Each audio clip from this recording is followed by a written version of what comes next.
दोस्तों, भारत के पहले प्रधानमंत्री पंडित जवाहरलाल नेहरू जी कम्युनिस्ट प्रिंसिपल से बहुत ज़्यादा प्रभावित और एग्री करते थे। लेकिन दोस्तों, आपने बहुत कम जगह देखा होगा जहां पंडित जवाहरलाल नेहरू को कम्युनिस्ट या मार्क्सिस्ट का टैग दिया गया है। दरअसल में दोस्तों, हमारे मन में कम्युनिस्ट की एक इमेज बनी हुई है कि कम्युनिस्ट वो लोग होते हैं जो बहुत ज़्यादा कट्टरपंथ होते हैं, जो अपने कॉज के लिए बहुत ज़्यादा एक्सट्रीमिस्ट होते हैं और उनकी ज़िंदगी पॉलिटिक्स के बाहर कुछ होती ही नहीं है। थोड़े खड़ूस भी होते हैं और धोखेबाज भी होते हैं। और दोस्तों, इसमें कुछ गलत भी नहीं है। लेकिन दोस्तों, कई ऐसे कम्युनिस्ट, कई ऐसे वामपंथी हैं जो कि इस पिक्चर में फिट नहीं बैठते, और हमारे चाचा नेहरू उन्हीं में से एक हैं। दोस्तों, ब्रॉड सेंस में देखा जाए तो जवाहरलाल नेहरू भी एक कम्युनिस्ट और मार्क्सिस्ट ही थे। दोस्तों, उन्होंने गवर्नमेंटल पावर को इंक्रीज़ करा, और दोस्तों इसके साथ साथ में उन्होंने सोशलाइजेशन और मैकेनाइजेशन को भी बढ़ावा दिया, जो कि ये साफ दिखाता है कि उनका कम्युनिज्म की तरफ झुकाव था। तो दोस्तों, आज की वीडियो में हम यही बात करेंगे कि कैसे भारत के पहले और सबसे लंबे अरसे तक रहे प्रधानमंत्री का मार्क्सिज्म और कम्युनिज्म की तरफ प्यार ने इंडिया को और इंडिया की पॉलिसीज़ और इंडिया की पॉलिटिक्स को कैसे अफेक्ट करा। मेरा नाम है रिदम और आप देख रहे हैं द रिदमिस्टिक।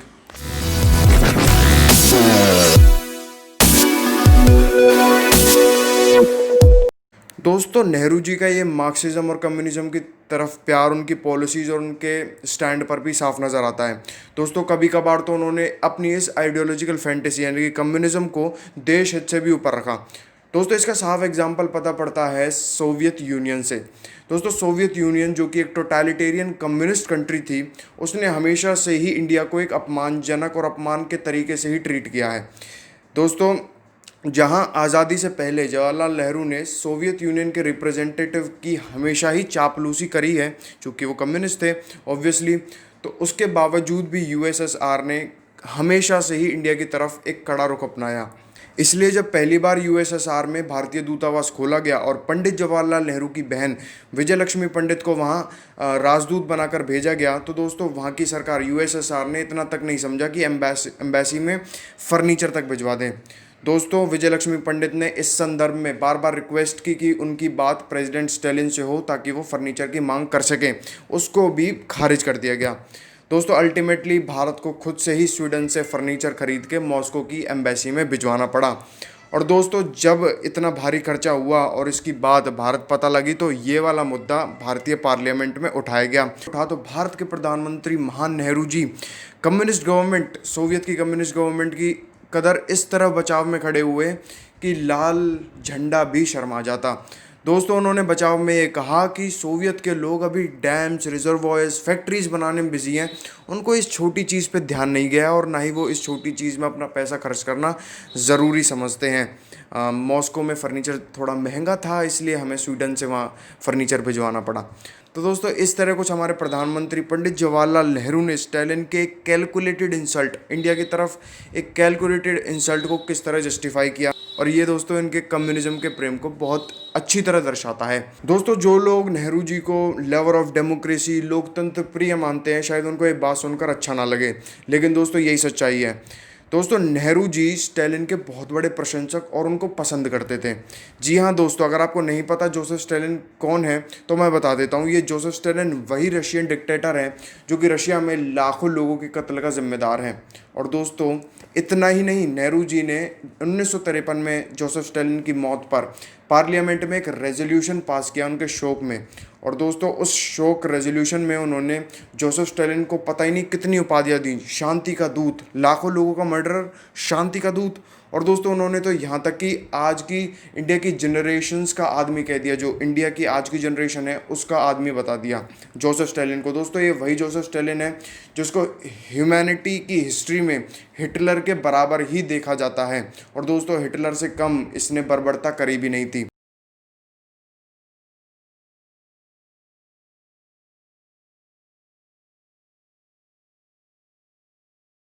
और दोस्तों, कई लोग इसे मास मर्डरर और डिक्टेटर भी कहते हैं। तो दोस्तों, इस बात से साफ पता पड़ता है कि हमारे जो नेहरू जी थे, उनके जो दिल में, उनके जो मन में अहिंसावादी महात्मा गांधी नहीं, बल्कि एक डिक्टेटर और मर्डरर कम्युनिस्ट कॉमरेड स्टालिन थे। दोस्तों, तिब्बत में चाइना की ऑक्यूपेशन और अक्साई चीन में चीन का अवैध कब्जा और किसी की देन नहीं, बल्कि पंडित जवाहरलाल नेहरू के मार्क्सिज्म और कम्युनिज्म के प्रेम का नतीजा है।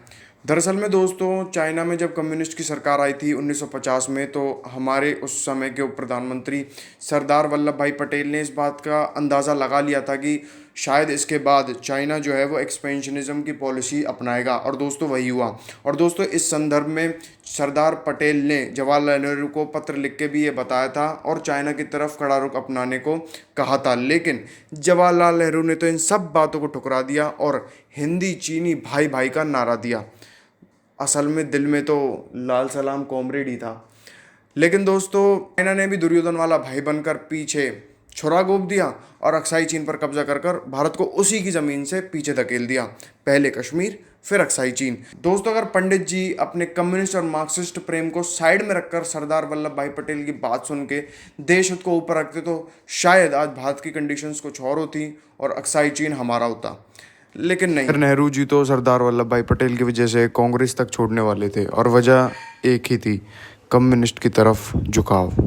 बड़े ही कुछ लोग ये बात जानते हैं कि सरदार पटेल ने कम्युनिस्ट फोर्स के खिलाफ एक फ्रंटल अटैक बोल दिया था, और दोस्तों कम्युनिस्ट फोर्स का की बर्बरता से डटकर सामना किया। और दोस्तों इसी से ही खफा होकर नेहरू जी ने रफ़ी अहमद किदवई जी से कांग्रेस छोड़ने तक की बात कह दी थी।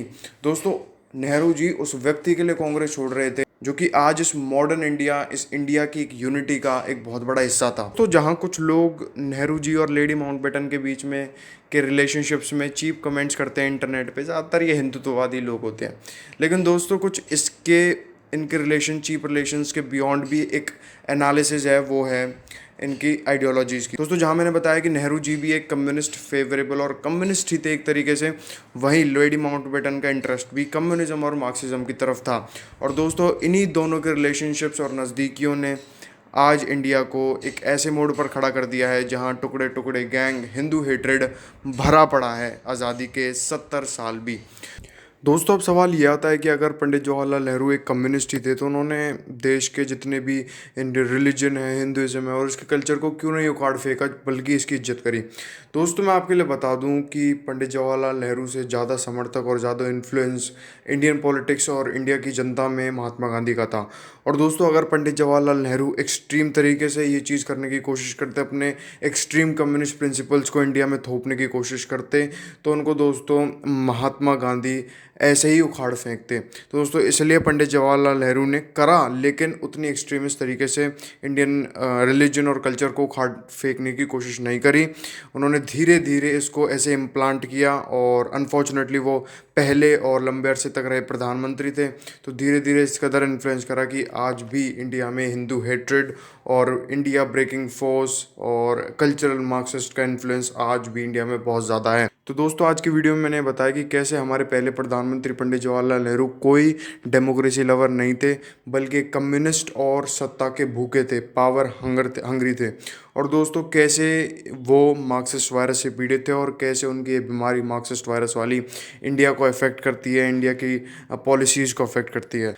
अब दोस्तों कुछ लोग ये कहेंगे कि भाई मैंने जितने भी सारे फैक्ट्स हैं ये केवल हवा में मारे हैं, कुछ नहीं, ये अफवाह है, ये व्हाट्सअप यूनिवर्सिटी, कोई व्हाट्सअप यूनिवर्सिटी का सहारा मैंने नहीं लिया है, ये बिल्कुल पूरी फैक्ट्स हैं।